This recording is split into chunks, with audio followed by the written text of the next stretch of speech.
Okay. People relate Umrah with transformation. Yeah. What's your experience, or what's your definition, or where are you with transformation? Well, at many levels, I think transformation in your relationship with God, right? I mean, you mentioned repurposing. I think that's a very powerful statement. You know, centering your life around God, and being very conscious of getting His blessings and avoiding things that He doesn't like. I mean, it's as simple as that. I think it has transformed the way we interact with each other in our relationship. And I think it's also transformed some of our family members. So we will speak about that in a bit. Yeah. I have a story. Can I come in now? Sure. We were on a bus ride on one of the tours that the agency would give. We were very rarely with the group. It was always just me and Nizam. And I think from the very start, I was not looking forward to socializing except just with him. So I never went to mosque with the Jama'ah. They don't think I am sombong or anything, but it was just a conscious thing to be on my own. Right. So we were on that bus, and you start would be talking as the bus goes. And we were moving at Arafat where all the tents were. And I was just looking, wondering if we're ever going to make it here one day, you know. And then he said this one thing at the turn. He said, Allah uji sebab Allah sayang. And I'm just completely it resonated until today. Allah uji sebab Allah sayang. And I never told him how that hit me. He was just sitting next to me, and suddenly I just burst up crying and sobbing. And I went on Instagram to capture just that. And then I posted, and he said, do you want to talk about it? I said, no, it's on the Instagram. He said, the 4G is very bad. You'll see it when you see it. But the realization of that love that God gives. And I think the way, for me, the way I've journeyed in this religion is always in a very difficult kind of a relationship. But very little do we hear about love in our discourse in the religion. And to hear that one line, God tests because God loves, was enough for me to then let it sit in right here in Makkah, that I am here because God loves me. And that all the ujians, all the tests of the times when we were extricating ourselves from a previous relationship in order to rebuild what we wanted to rebuild, to birth the children that we both have now, and join the children that we have from our previous relationships, moving forward. And then in that rebuilding, being torn by parties that we both are aware of. And even in the past 3 years that our journey has gone into the treacherous of lows. But you realize then that love was there all along. And were you not able to see this? But it took that little turn at Arafah when he said, Allah uji sebab Allah sayang. And then the gratitude came back, and then the transformation happened in the head and in the heart to say, thank you, Allah. It goes back again to that gratitude. Thank you, Allah. Thank you, for this, for bringing us here. And so that is something I carry with me all the time. But we also had this conversation a couple of days ago. I'm very fearful because if we don't have tests, then does it, now that it's a bit smoother, then he loved me or not? You know what I mean? So that cautiousness as well, does he then stop loving you because he's not throwing anything? And then do you then become, come on, throw me something, show me your love, is that what I want to go into? No. So I think Nizam has reminded me as well, then you've got to up your game where your ibadah and your amalan is concerned, because you just have to get better, right, in your deeds and role. Yeah, I mean, it's absolutely relevant.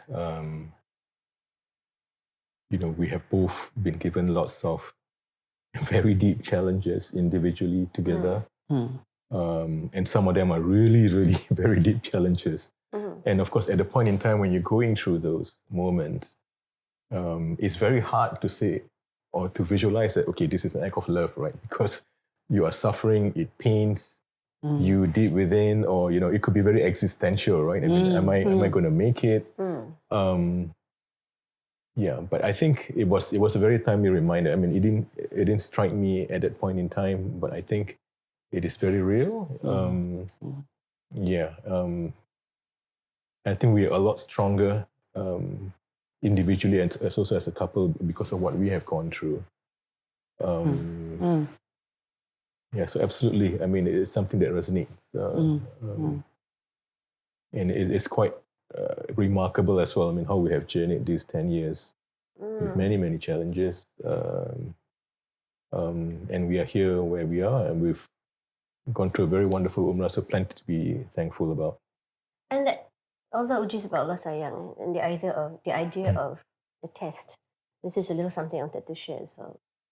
This cup, right? When it's full, you can't fill it up anymore. And this is what I was reading about. And in order for you to receive Allah's blessings and love, what I understand it is you have to empty it. Then you can fill. And what he was doing in his love was, fill his love was to empty it. He took away our jobs in the most devastating of ways, you know. We built the businesses that we hold on to dearly right now, you know, as a result of things that are taken away. So blessings, right? He took away worth, my identity as an educator at some point in time, in order to fill it with what we have now, you know. And in the times in 2013 as well, when we had a bit of that tussle a long time ago, all that, you know, taken away in order for it to be filled with his light, his love, his blessings. And this is something hard for you to reflect on at the point when all those things were happening. Yes. Right? And it's only happening now when you are reconnected, when you are calmer, when you are given the opportunity to reflect, not just individually, but as a couple. Yes. And that's when amazing. You're present, when you are present. I think it's about that presence.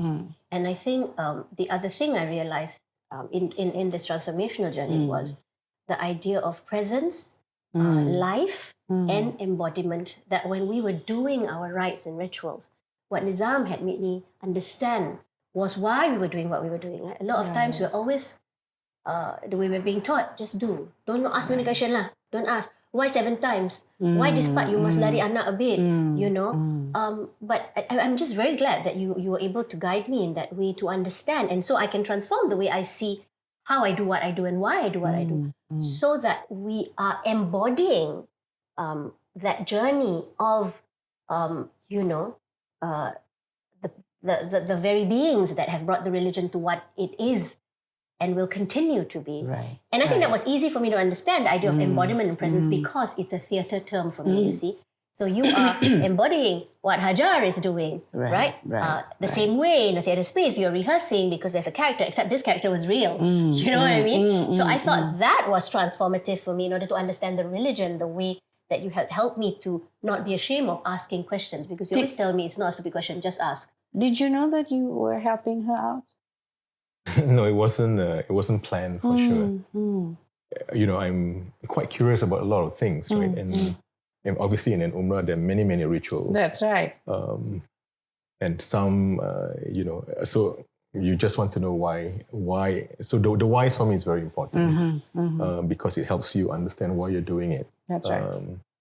And unfortunately, you might not always get the information on the why we're doing certain rituals, you know, from many sources. So there's a lot of focus on how to do things. Right. And, you know, if you do this and it's batal, then you have to start around again and things like that.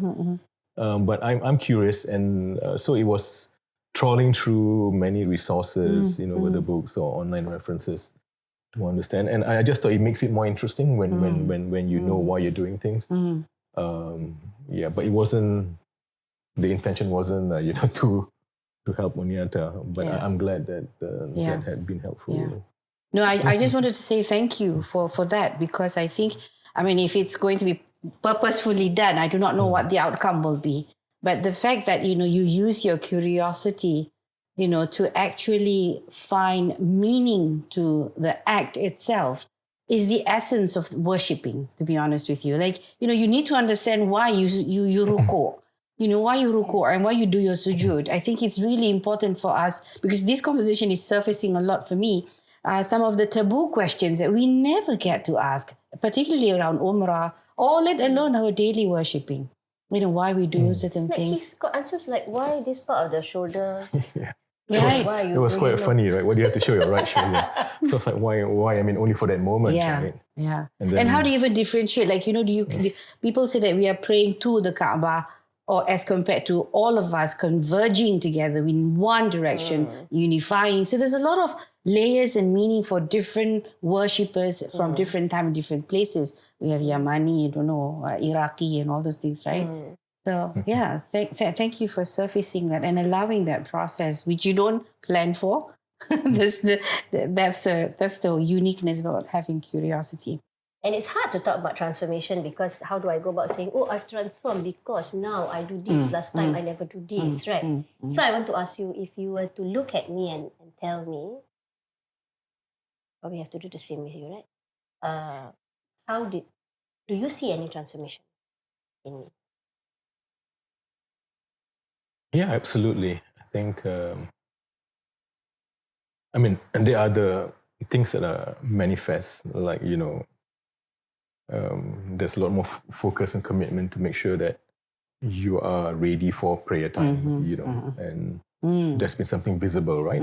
But I think the underlying thing why you do that is obviously, there is a greater commitment towards placing God in the center of your life, right? So that's definitely a manifestation of the trip. But also, the example that I mentioned earlier, your mom remarking, kau sabar sekarang.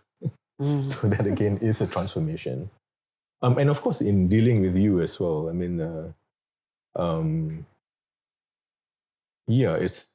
it's different. It's not totally different, but it's different in a good way. How we interact with each other.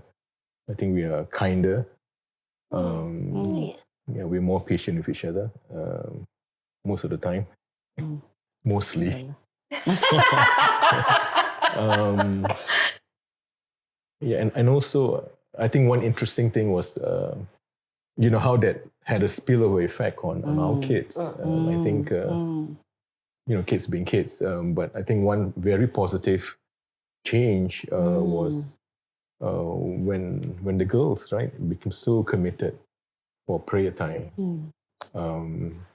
Even our youngest, and now she, even when yesterday we went to Ice Magic, where kids play in the snow, and her concern was, where am I going to do my prayer? Allah So go to Akbar. mana? This is the youngest. The youngest, yeah. Nadine. Oh Allah. So we said, don't worry, just bring your telekong. We can pray in wherever we want to pray. But that's just wonderful, right? To see her placing prayer time as a very core part, important part of her life. Yeah. In our commitment to prayers, I for one suka buat combo meal. Macam nak asar, then like few minutes, then you combo meal lah. Then you eat, no asar. But now he has changed, and that has also impacted me in a very big way to hasten your prayers. I think you model that, and so I follow through. Doesn't come through as something like dah sembahyang belum. Dosa kalau tak sembahyang. It doesn't come across as that, but it is the nudge in the morning, like at 5:40, up. And do you remember Ustaz said in Medina, when you would leave Medina, it is not a baju that you buy. Although I really wanted the abaya from Nuf Al Sudairi, but I didn't buy it, and you didn't have time to shop for me. I didn't. I'm sorry. Yeah. But he says it's not the baju that you bring or the Sajadah. that you buy, but it is a piece of the Prophet that you bring back. And that was tearful for us. And I'd like to think there were traits bits of him that we bring back, like you mentioned, the kindness, commitment towards prayer. Among other things, which I feel is really quite remarkable that kids are now following through. My eldest, who struggles also with prayers, brings her telekong everywhere she goes right now. even before she goes to Winter Wonderland, she already knows where she keeps her wudu to do that. This may mean nothing to others, but for us, we don't compare ourselves to others. But that for our journey is a steep thing for us. Utterly, grateful for where it's taken us. But again, I'm fearful that I don't want to plateau in these things. I want to be able to make continuous progress because it gets too comfortable and you become complacent. I've still not found my way to a masjid since I came back. You have. I think primarily because, over there, when we are, in our mukana and the telekos or tudongs, it's easy for me to go in, and for me, again, this is an excuse, right? To want to just walk, and Mr. Sultan is just across the road. So I've not found that, but I've seen that in him, and he doesn't talk much about it, but he says, I just did my prayers at the masjid, and I was like, yeah. Yeah. So the impact on the kids was again something completely unplanned, and it wasn't a case that with now telling the kids, you got to hasten your prayers and things like that. But it's just was a very pleasant surprise. It just a lovely spillover effect. So even over the weekend, we're just sharing our Umrah journey with your bigger boys. Yeah, elders, right? Rashad, and he's quite adult. He is 27, turning 28 soon. And it was amazing. I mean, he said that, he plans to go for an Umrah. I mean, he's, he has in a relationship with a girl, and they're planning to get married, and that would be one of the trips that they want to take. Oh, Allah. And that was like, wow. I mean, yeah. And he sent me a text, and I just sent a lovely catch up, and he sent me a text and said, I was very enlightened by your Umrah stories. That I was like, oh, Yeah. the little things. Not so little to me as you talk, because I think your capacity to articulate how the experiences have shaped you. When we did the Umrah, right? The first time we did it was with the group. And then I had COVID. And then I had to be, sleeping in the room and praying from the room and all that. But there was that Sunday where I felt strong enough to go down with the mask, and we did our sunat, our tawaf sunat together, and he led. We shared a book, so he PDF the things, and that for me was transformational. It was such a powerful experience that I can't put enough words to it to express this, that we were doing our tawaf together and making dua, and he was taking the lead, and despite the jostle and the siku and the kepala, I was still holding on to this, his ihram, because we were on the first floor. I thought that was a very meaningful journey that we took. And then, of course, on that last day, when we met you, right, on that Monday, and the Ustad said, this is the time where if you are with your husbands or your wives or your mother or father, the time to turn around and seek forgiveness. And I remember it was quite comical, but it was so something I want to keep with me. We turned to each other in front of the Kaabah, and because we didn't want to batal our sembahyang, we didn't want to have to take our wudu again, right? So I was just holding on to your towel and crying and saying, sorry. Jadi. But what's the impact on you, though? I mean, tremendous, right? I mean, I think seeing the Kaaba in front of you for the first time, that was, quite amazing. I mean, your entire life, from wherever you are in the world, from whatever travels you have been through, you pray in the direction of the Kaaba, but you see, the glory of the Kaaba in front of you. And Medina was particularly, magical, right? Being in the Prophet's mosque, and his body being laid to rest there as well. So it's not just a narrative that you hear hearing from your asatizas, your religious scholars, or reading in books, but there, you see it in front of you. You are there at Rauda, you've seen the Prophet's tomb. So it became, the religion comes to life, right? Right. And it just hits you. There. Yeah, so that was quite remarkable. And of course, the other thing for me was, seeing people from all over the world, and people of different shapes, colors, languages, smells.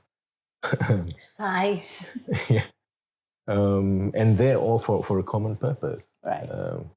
That was quite remarkable. Yeah. Hey, on the note about the Kaaba, no, I remember what I wanted to say, transformation, right? So we come back. And then I was in my office day after or 2 days after. And I was checking my Qiblat just to make sure. Of course, it doesn't shift, right, Oniatta? You've been doing that, but just in case. And then you checked it, and then it was taking some time to connecting to Kaaba, ... connecting to Kaaba, ... And then, yes, the Qiblat is still the same, but it says, you are 7,280 miles from the Kaaba. And I completely broke down, like, but I just saw it 2 days ago, in my office. And then now that visualization, because there were the days when you just prayed, and naughty little me, people say you pray, you look down at your mat, right? But I would just like, look at that, right? Oh, okay, back down again, right? But this time I couldn't do that because I couldn't see it. Right. Although it is a figure sometimes on the mat, which now we understand why. But now, I have this internal drone that allows me to, the minute I raise my hand and it goes, Allahu Akbar, right? The drone jumps, zoop up, right? So that I could literally see in my head that I am that black dot and I'm facing that direction and there is that black dot far away, 7,280 miles away. And I am part of that larger system of Muslim and worshippers in that direction. So that for me is what I've taken home. The drone. The Kaaba drone. The Kaaba drone. Which is fascinating. It is. And for me, having been there and you're about 3 or 4 staffs or lines away from the Kaaba there, and so you can actually visualize it in your prayer, right? And you've touched the Kaaba, and so it's all very real, and it's not just an act of faith, but it is very real. Yeah. Did I tell you about touching the Kaaba? No, you didn't. I didn't know what I was supposed to do after that. Because I couldn't get to Hajar Aswad, right? It was a wave of people, right? And it was this dangerous. And he messaged, this is dangerous only. And I prayed, Allah, if this is for me, please part the waves right now. It didn't part. So, and then I turned to him and said, hey, the black wall is just here. It's 2 steps away. Allah, if you will this, I will walk to the cloth and touch it, right? So I went and I touched it and I was like, okay, what do I do now? The person next to me was just crying and touching it, bawling. And I'm like, well, I'm not feeling the way she does. Okay, and I went again back to the gratitude. Thank you, Allah, I'm here. Labbaik Allah, right? Labbaik, I'm here, right? I'm here. And then I went, okay, now you take my attendance. Huh? I'm here. I'm going now. I like how you both are personalizing your worship towards Allah subhanahu wa ta'ala. And I think we can have another video or any conversation about this at another time. Sure. Right?